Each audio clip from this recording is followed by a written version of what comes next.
করে। কিছু রোগীকে চেতনানাশক দেওয়ার সময় ফ্র্যাঙ্ক তার পরিকল্পনার কথা ব্যাখ্যা করে।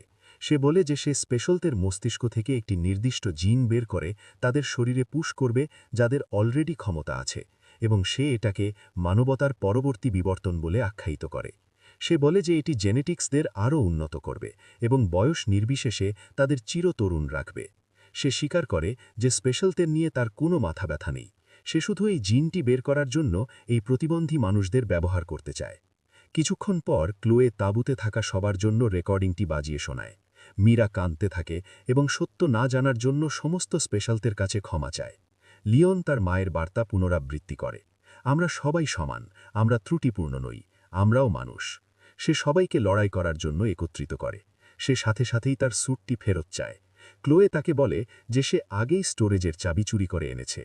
পরের দিন ফ্র্যাঙ্ক ও কিছু নার্স লিওনের চিকিৎসা শুরু করতে